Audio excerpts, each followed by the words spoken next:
Listeners, welcome to season 2 of Life is Better with You in It. And I'm your humble host, Jen Kramer. And this season is all about this beautiful word called transition.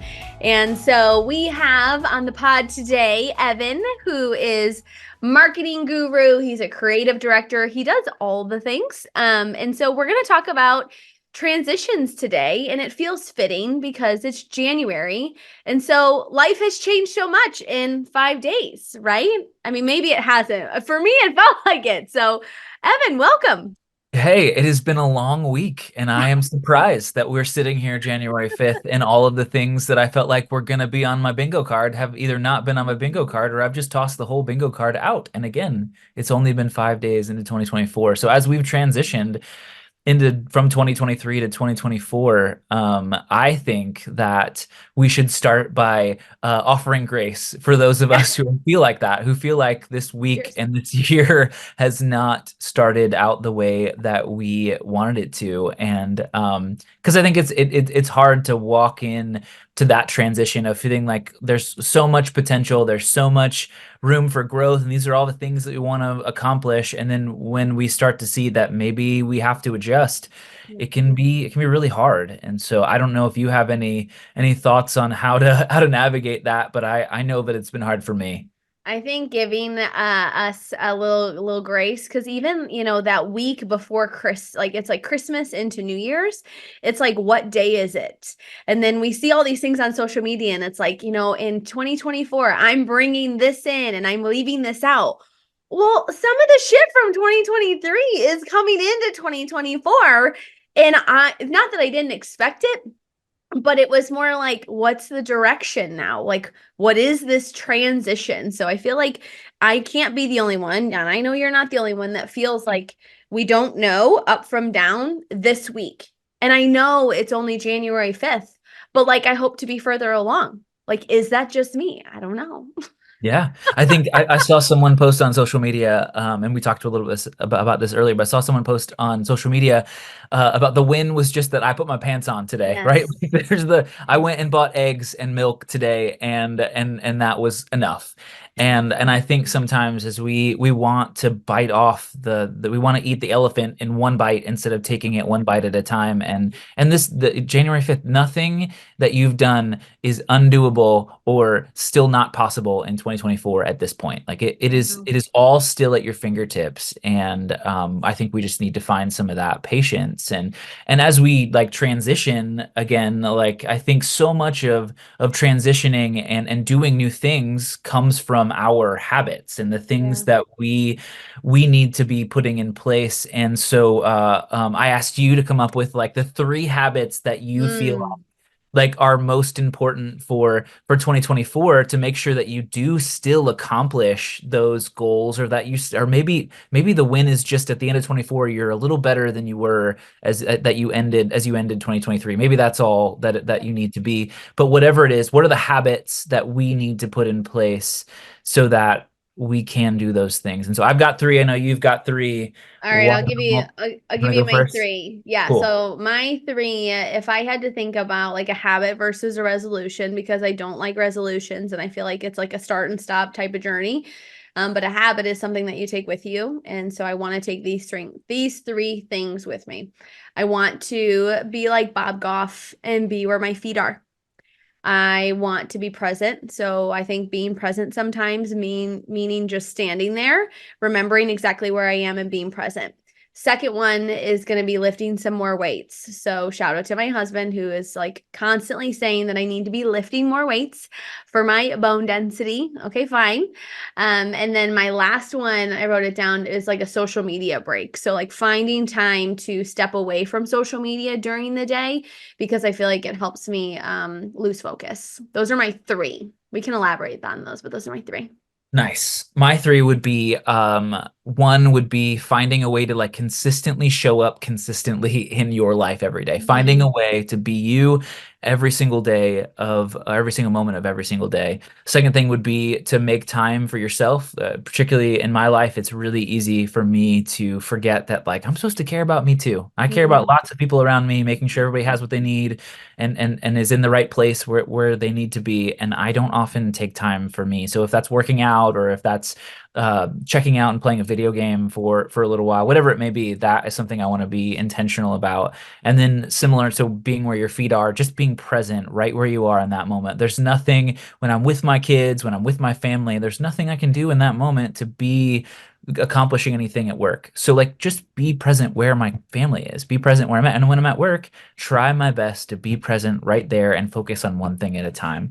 And those like you, I'm not a big resolution fan, but I do think that we need to set goals. We need to have those habits so that we can be moving forward healthfully. We can move forward in a way that does make us better in 2024 than we were in 2023. And also I do think we need to be good at giving ourselves grace if we're not, because that's okay. Like Yeah. stuff happens. I just keep coming back to this concept of like where Bob talks about being where his feet are because I was walking my dog the other day, getting my oldest on the bus and like getting ready to start my day. So I had a plan for the morning and I'm like, I'm gonna do, get him on the bus, go for a walk, call my cousin, and then get back and do some work. I've got like this many hours before I have a call. Like I can do a lot in this amount of time. It's time to go. And then I was stopped by someone who like had a rough morning, right? Like the look on their face, I'm like, yep, I've had those mornings before where like things were not like as soon as I woke up, things were not going my way. And then it just like escalated. And so I could tell she wanted to talk to me, and I'm holding Chuck, being wild as heck, while, this person is getting upset and getting really, really upset. And I'm like, yep, your lesson is to like stand here and be here. So like you got to be here because this is exactly where you're supposed to be right now. And I think a lot of times in our society, everybody's like, we're doing this. Like even at a restaurant I was at the other day, everybody was looking at their phone at the table. And I'm like, are you guys talking to each other? Going out to eat is a luxury. Put your phone away and sit down and be with each other. So I think the lesson for me and what I've been doing to cue myself into that lesson and like put myself back into like humble shoes is to literally look at my feet. So I look at Yeah. my feet and I go, this is where you're supposed to be right now. You're supposed to be caring for this person in front of you, regardless of whether Chuck is losing his mind on the leash. This is what she needed. And it was only 10 minutes out of my day, right? And I feel like as soon as I saw her that afternoon, things had changed. So like sometimes when you are being where your feet are, you can care for people in a way that like I can't fix the problems. I couldn't fix anything that she told me, right? Because like, you got to live your life and like whatever problems I wake up with in the morning, I'm carrying them. It's on me to carry them. But I think caring for people helps them feel more heard when you have the opportunity to be present. Yeah, and I love that analogy because you literally in that moment had your dog trying to pull you away from where Anyway, your feet were, right? Like, and yep, what are those things in our lives that are pulling us away from that? What are the things that are trying to move us from being right where we are? Is it your phone? Is it social media? Is it work? What are those things that are pulling you away? And some of those things are not bad things by no, themselves. When no, they're causing you to not be able to be present where you're at, then maybe there's something that needs to be readjusted. Maybe you need to set time limits. Maybe you need to readjust your priorities. for But sure. those are, I think that's such a great thing to do. I think if you looked at your ideas for 2024 and you said, I am going to just be present with those people who are in front of me in like fully, like Mhm. I have to feel like 2024 is a win if you could do Totally. in every And you know event. what I learned about Jesus? Bro never ran anywhere. It doesn't say anywhere in the Bible that he ran or that he was in a hurry. Mhm. And so I sometimes think of myself being 20 steps ahead of Jesus, and he's back here Yeah, talking to a neighbor. And I'm like, shit, I missed yeah, it again. I missed it again because he never ran. He never ran anywhere. Now, yeah. when it comes to the running and the working out, the weights and everything, that's a whole different thing. So tell me about fitness for you. Like, is it hard for you to have a fitness goal. Should everybody have a fitness goal? I don't know. What's I the take on fitness? I think they should. I think everybody's goal, if everybody's goal is to be healthy in 2024, I think you've got to have some goals based around workouts and Mm, weights, whatever that may be for you. My goals, they change all the time. You know, it's right now, last year. So like I love riding my bike, and I'll put in, for the last 3 years, I've put in over 5 or 6 thousand miles a year on my fine. bike. And this year I wasn't able to do that. I was only in like the 4,000 mile range. And so I've had to readjust those expectations. And so now, like today, it's just doing something, moving my Yeah. body in some way, going for a run, going for a bike ride when I can. But I think we have to have those goals, or again, the structure and the things that you put around, if you don't have that around your eating habits, your thought life, your exercise structure, like you're not going to achieve them. And I think that's, however small it may be to somebody else, you may need that small thing to get you started so you can get on the road to possibly doing something bigger, or just being comfortable with that small thing being your thing. And this is another thing where you get into the comparing each other, and like we could probably spend an entire podcast about not looking at each Like, other and not, mhm. and that probably could be another habit that we could all build Right. ourselves into, is just not comparing ourselves. But fitness goals are important, but they're going to look different for you than they are for anybody else. So it's important to have them, but define them for yourselves, not for the person you think that someone else thinks you should be. You know Um, what I'm learning and what I'm seeing a lot more of lately is that people are not buying into these fitness goals that help you lose weight fast and lose weight quick. I don't think anyone's buying that gig anymore, and I love it. Obviously, like as like a woman in this culture that is $1 billion industry of like health and fitness and being skinny and being your best self. I had someone reach out to me on LinkedIn telling me that they help people be less puffy. They help female business owners be less puffy. And I'm like, bro, I ain't puffy in the first place. Just ask my husband. He says I'm thicker than a Snickers and it's fine. Like, whoa. yeah. Like, that's your pitch. I don't think women are buying it anymore. I don't think men are buying it either, that you can do something quick. You can't, because the results that last are the ones that are going to take time. And So is yeah, it is it's it good. better to be thin, or is it better to be healthy and able to do the things that you want to do in your life? Is it better to be is it better to just embrace what healthy looks like for you than it is to look at what healthy is for someone else and go after that? Because I think that for so long I looked at other people to define what was going to be healthy for my own body, but there is no one else who has my own body. There's no one else who has, we may have similar body shapes, but I am me and I am unique. And that doesn't mean that I need to carry a weight that's this, or look like this, or have that jean size that's this, or shirt size that's this. I need to be healthy for me.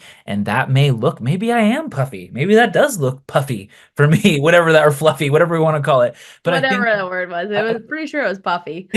A I'm little not. I'm offended. gonna have to start saying that from now on. But the I think it's so important that we set goals for ourselves and not for anybody else. And I think that is where weight loss, and why it's $1 billion industry, Yeah. is because we're chasing after stuff that isn't us, and isn't true to who we have been made to be. Yeah, your So. question about like skinny or healthy, at in a season of transition, right? Like, so for me, I had this transition of thought probably, gosh, maybe like 6, 7 years ago, because my body was different then because I had had the boys. And I learned very quickly after Noah that, like, I was pumping and doing all of that stuff. And like, that's obviously a whole new world. But a person 5 years before me, like the old me, 5 years before having Noah, thin was like the goal. all day long. Thin was the goal. I remember being at like a weight that I was super happy with, and I was hangry all day long. But then after having Noah, it definitely made me feel more selfless. Like I had to actually fuel my body in the right way to have enough energy for him and to be able to provide energy for him.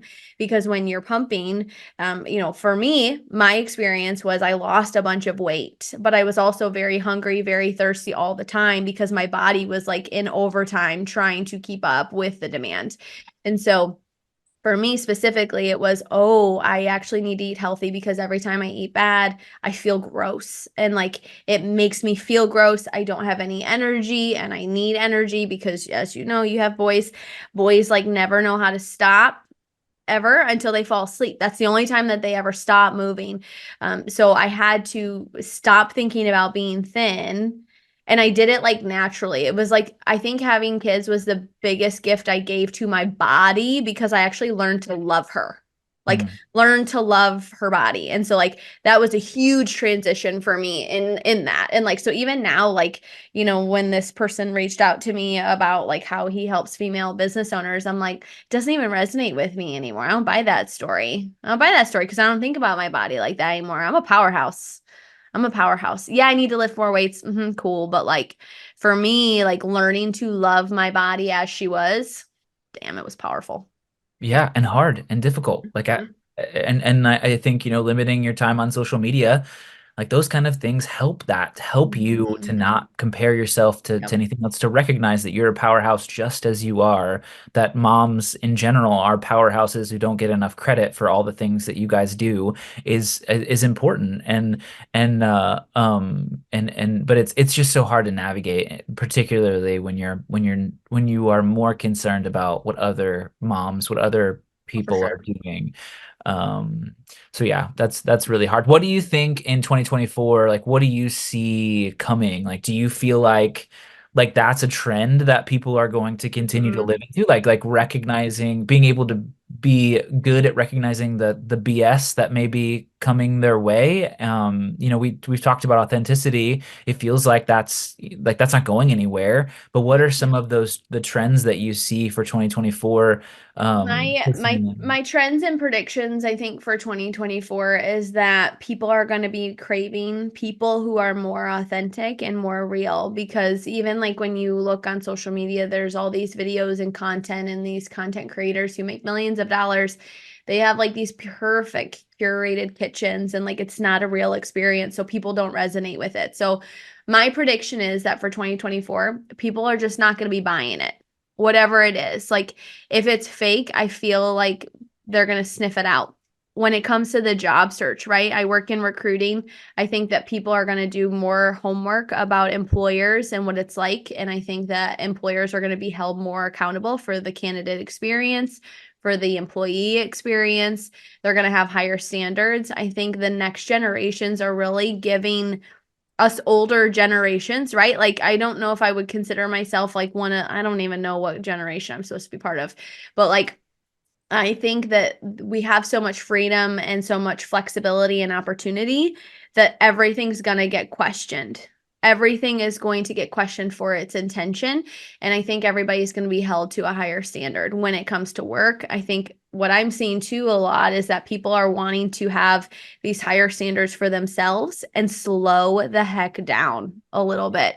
So I feel like we're going to see people maybe being a lot like us where they're trying to be more present in their lives and they're going to be craving that authentic message and they're going to be questioning things. They're going to be questioning, right? Like think about all of our politics. We've got a huge election that's coming up. People are going to be questioning both sides. Like, is this the best we can do? I mean, for real. And I'm here for a woman to be president, the right one, the right candidate, someone who's level headed and can get both sides of the party to the table. But like, is this the best that we got? I wonder. And I think, you know, as a citizen, right? And as a female, I think we're just gonna question things a little bit more than we have. We're not just gonna follow the party just to follow the party. At least Yeah, I that's my think guess. I could be yeah. wrong. No, oh yeah, I'm sure I mean, I think that's what this is for. We get to Right. podcast and yes, and it is what it is. We're wrong, right? But my thoughts on 2024 evolve a lot around the election year. I mean, this being an election year, and how things have played out on social media previously. And I hope that we've learned as a country that that some of the debates that get unhealthy, that the stuff that we say about each other, the way that we make each other enemies is not healthy.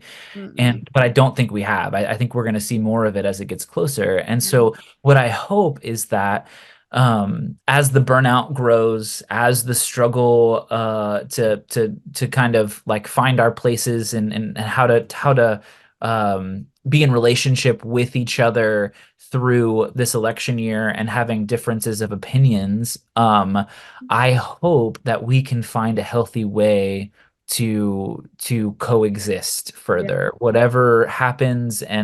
And it's, I mean, you already see, and we're not going to turn this into a political, thing, but you already see the struggles that are happening in politics with, in particular, one candidate that, whether that person's going to even be allowed on ballots and like I thoughts on that. And like, know. we haven't even started voting yet in primaries. Mhm. And so I think that 2024 is going to be a very decisive year for each of us and what Yep. we are going to allow into our lives, into our families' lives, and what we're going to allow to affect us. And the things that we can control, because we can't control what anybody says. We can't control what our spouse says, much less a president or a presidential candidate. Like we need to just get better in 2024 at handling what we can handle and being comfortable with that. One of the things I think about that I would love to unsubscribe to is all the political advertisements. So, social media people, if you're listening, let's see if we can find a way to do that because Is I this just I don't want to subscribe to that. I want to see it in my feed. Is this one of those things that like you see how everybody like holds their phone up and like when it's like around your birthday and you like whisper Yes. into like I want new golf clubs or I want a new Yes. car, right? Is it can we do the same thing but in reverse? Like can Yes. I don't Please want any don't show me this political ads. Yeah. nonsense. Please like everybody walk by and whisper into your phone or your Alexa, please don't show me any of this. Please help me not to show any of this. Well, cool. All right. So, you are an HR expert. You live Hmm. in the world of jobs, job searching, recruiting, and one of the fun things that I thought, because I have seen lots of wonderful things that bosses say to their Mm. employees, right? And we've probably all been there at a So point where we're like, good. is this toxic or is this Mhm. not? So we're gonna play a quick game called Toxic or Not, and you, Jen, the expert here, are going to hear this for the first time. I have not shared any of these No. with Jen to get Mm-mm. initial responses and live reactions. And so I have three of these that I would love for you to respond to. All right. So Okay. Jen, our HR expert, responding to are these statements toxic or not when they come from your boss? I got these things, Jen, just so you know. I searched on Twitter or X, whatever we're calling that these Yeah, I days, don't know. things my boss said to me. And so these are three of the top ones that I found Okay. that right. So you ready? All Mhm. right. So here's the one thing. Here's the first thing. I don't want to hear excuses. Get your job done. That is something that a boss said to an employee. Is that toxic or is that not?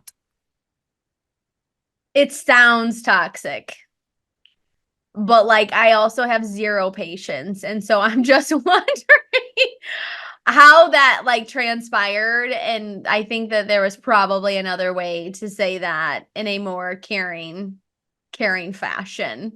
So I don't know. It sounds very toxic.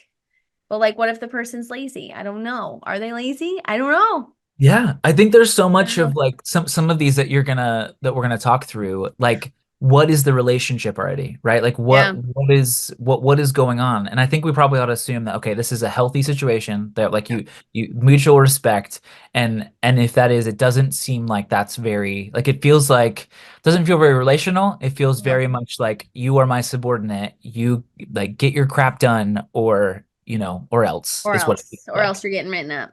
Yeah, because we all have stuff going on in our life, right? Like who knows Totally. we don't know what this thing was. We don't know what Mhm. what was going on, but we all have baggage we bring into work every single day. And as a boss, you probably should recognize that like sometimes there are excuses. Sometimes there Mhm. are things that like that you need to take in, but who, what's the who judges that, all that. That's tough. So, all right, next one. That's a Ready? tricky one already. Hmm. It is. All right. Two more. Toxic or not, why are you logging off at 5 p.m.? I need you available 24/7. Yeah, that's toxic because my response would be my paycheck should reflect that then. Or we Ooh. need to hire somebody else. We also need to hire somebody who can be on call. Mm. So how would you navigate that with your boss? If that's toxic, how would you respond Mm. to what would be the healthy way to bring up those questions of like, hey, no, we need to handle that. I would be responding in a way that's like, hey, like let's get clear on like the goals that and the objectives that I'm supposed to be achieving and if I'm meeting or exceeding those expectations because like my job is focused around a set of goals that I help the company with. And so if I'm not meeting those goals, that's totally one thing. But if I am meeting those goals, then like sometimes things can wait. All right. All right, and then our last one here, toxic or not, things your boss has said or someone's boss has said to them, your hair looked amazing on our Zoom call today. I don't know. See, the context. It doesn't sound toxic, but if it's a backhanded comment, it's totally toxic. So I don't know. I think as a male, and it's hard for like I don't often want to talk about anybody's appearance because Uh-huh. I don't want to be rude. I don't want to be. And so when I hear that as a male, like I'm like, dude, if that's a guy saying that to a female or really a guy talking about anybody's appearance, it feels like, man, maybe we leave that off the table, right? Like you don't like let's comment on work related things, not on someone's appearance. That Yeah. isn't a work related thing. I don't know. What are your thoughts on that? I think it depends on the relationship that you have with somebody because like if I were talking to another female and I loved her hair, I would tell her I loved her hair. But if I Mm, didn't love her hair, I wouldn't say I didn't love her hair. So like it's a context thing. And I think that not to go down a rabbit hole of like men and women, but I think that sometimes men feel more inclined to speak about women's appearance than the opposite. Like I've had people walk up to me and be like, "Wow, you look really tired today." mm. At work. And I'm like, no, it's just because I don't have any eyeliner on. That's why my face looks different because I didn't put my full face on. But thanks, not tired. Just don't have all my makeup on. And so, like, but feeling comfortable enough that they could say it. I don't know. But is that a healthy thing? Like, is that Mm-mm. like if I were to Mm-mm. say that, like, and I No. wouldn't because I just don't talk about like I try not to, and unless it's something that like really like your Christmas sweater was awesome. So I said your Mm-hmm. Christmas sweater is awesome. That's Yeah. one thing, right? But I'm certainly not gonna like comment on something. I don't know. I find that there's a very fine line, and in particular for men. I feel like just don't say it. Like you don't Mm-hmm. need to comment, particularly when it comes to women. You don't need to say anything about appearance. Like you Yep. just compliment anybody on the work they're doing. Who Correct. cares if you think they look tired or if they're it's okay to ask, are you okay, right? I would assume. Are you Mm-hmm. okay? How are you Mm-hmm. doing? How's life? And if they want to share with you, I am tired. I didn't Yep. sleep well, then that's one thing. But And like, also, I've made the same mistake too of being like, hey, you look really tired today. Is everything all right? Like, yeah, are you good? Are you good? yeah. But for me, like, I just called it out right away. I don't have any eyeliner on. That's why I've got enough sleep last night. And there have been times where I haven't gotten enough sleep, right? It's a whole separate issue with boys. Yep. Yeah. Yeah. Well, I just look tired all the time. I think that's all right, cool. Thank you for playing, Jen. You're welcome. Topic or not, I feel like we need Anytime. we need some like intro and exit music, game show music to play here. So in the post process, I'm gonna add maybe some fun game show music here That's as awesome. we That's as we go up. awesome. So pretend that's playing right now, Okay. and if you're hearing this now and listening to the podcast, you hear it now. So you don't have to pretend. You hear Mm-mm. the game show music Mm-mm. that's playing What right did now. I get for my participation? Did I What have do you is this get? like the price is right? What did I get for the price Yes. being right? Yeah, I have some I get a gold new stars car? in the mail, gold stars in the mail, some nice Mm. stickers, and also an invite to play this again when I find some other great Right. toxic or not questions to jump in with. So Love it. winner you are.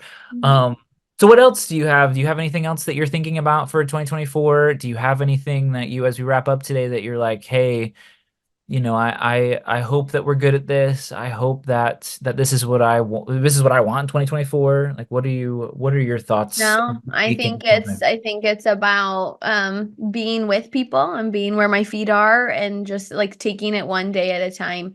And I think if I do that, it will take up 2024, building relationships with people, being where my feet are and doing the next right thing, right? We've talked about that Frozen 2 movie of like doing the next right thing. What is the next right thing, and like just trying to focus on that. I think we can get so caught up, especially with this new year and all the resolutions and the goals, and sometimes I think we just get lost in like needing to like do the next right thing, Yeah. just the next right step. And so if I can say anything to encourage our leaders our listeners while I burp over my Diet Coke, it's fine. I think be where your feet are. Take time to be where your feet are this week. Take time to listen to what the people are saying around you. Listen to the things that they're not saying, because I think we're all craving a little bit more connection, a little bit more with each other as we all transition into this new year. Absolutely. And it's amazing the wisdom that we can take from Disney movies. Is it not like that? Totally, There's so much good stuff totally. that comes with it. And we hope that that as you are looking at transitions this year, as you're looking at what the year has for you, that you would show yourself grace and that you would be present exactly where you are. What is the next right thing? And we hope to be along with you for that journey, because life is better with you in it, and we're excited for this season of transitions. Excellent. Listeners, thanks for listening with us today. You've heard it real time from Evan and Jen, and we hope that you'll follow along because life is better with you in it. So take some time this week to be where your feet are, just like Bob Goff.